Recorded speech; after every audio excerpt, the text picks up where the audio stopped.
Hey everybody, Scott here for the Helix channel. It is Monday. It's a brand new week, and it's a brand new preset package. Holy shit, what am I doing here? I've got a bass guitar. I'm doing a bass preset package. This is the Aces of Bass Volume 1 preset package. There's going to have to be more than one because, come on, 15 presets. There's more than 15 Aces of Bass. Let's be realistic. There's even Ace of Bass the band, for Christ's sake. They're not included this time. Sorry. But, yeah, today I'm going to do 4 presets. I'm going to do all 15 this week. Haha. So I'm going to do 4 today, 4 tomorrow, 2 Name That Riffs on Wednesday, 4 more on Thursday, and then the final Free Set Friday will be the last one. That's 15. Pretty sweet. I think 12, 13, 14, yes, 15. Whew, I can count. So, today, I'm going to do a Motown-ish preset. Do my best James Jamerson impression. I'm also going to do a Faith No More preset. Billy Gould, bass player from Faith No More. Very cool sound. It's difficult to replicate with the flat wounds and the high action that I've got on this bass. This one's set up for more of a Motown kind of sound. But, you know, round wounds and lower action, and you'll get that total clanky sound that he had. The preset is pretty awesome.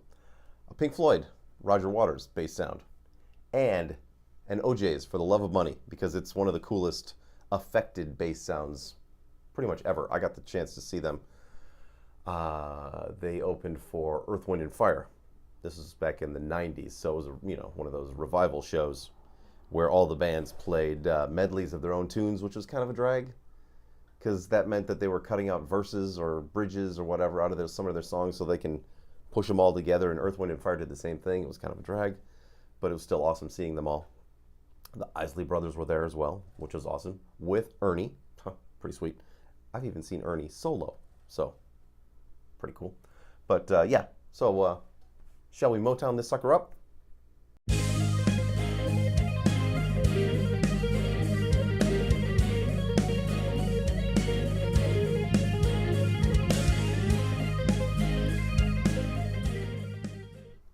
Now, an important part of the James Jamerson sound is the foam underneath the bridge.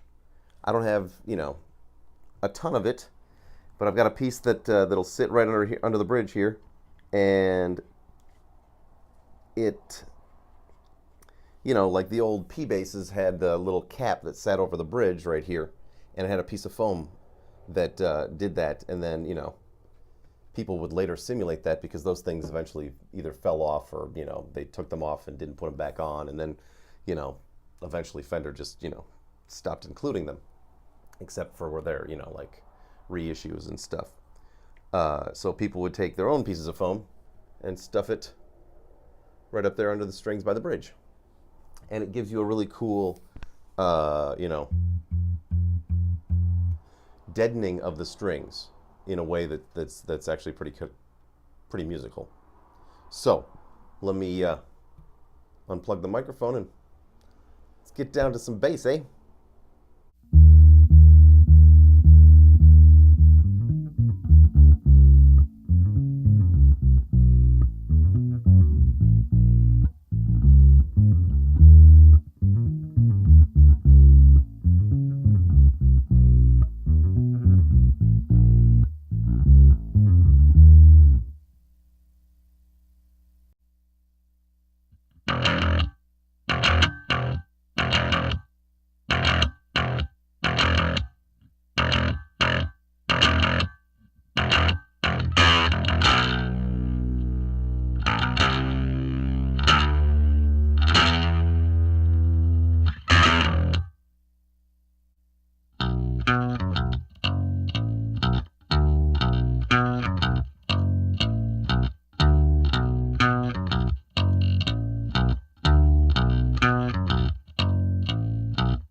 everybody. The first 4 presets of the Aces of Bass preset package. Well, it's volume 1 of the Aces of Bass.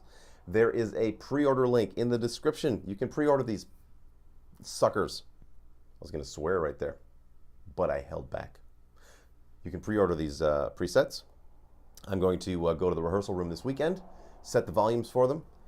Man, I had a moment of panic earlier today. I thought one of my JBLs was crapping out on me. Turns out this sucker is active. The battery was just dead. And it sounded like complete shit. That thing was distorting and just, oh God, I've never had that happen. I've never used active pickups before, so I better stay on top of the Parker as well, because I don't want that shit going down at a gig. Ooh, speaking of a gig, we played this past weekend with the Atomic Punks, the best Van Halen tribute band on earth, bar none, and a great photographer. Greg Langston was there, also a Helix guy, and I think he was definitely not there to see me, because he got some really incredible shots of the Atomic Punks, but he also got some really great shots of us, so I'll show you some of those shots right now.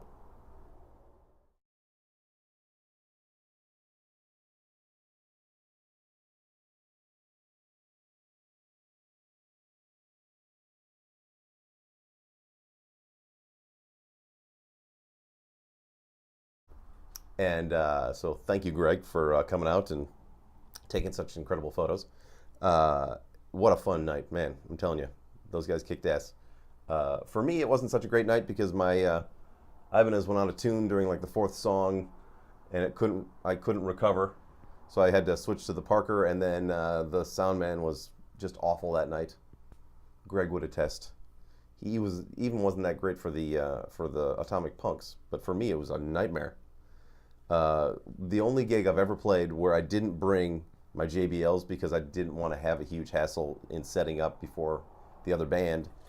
So he sent the signal back to me through another powered monitor, and it was horribly thin. And then at one point, it got so loud I couldn't even hear the drums behind me, just out of nowhere. So he was fucking around and tweaking shit that he shouldn't have been tweaking. Ugh. I hate soundmen that think they're creative. Not cool. Just set it and forget it. If there isn't feedback, don't touch anything. God damn. So, I will see you tomorrow with some more Aces of Bass. Whew, 4 more tomorrow. So, have a good evening. I'll see you tomorrow. And until then, rock on.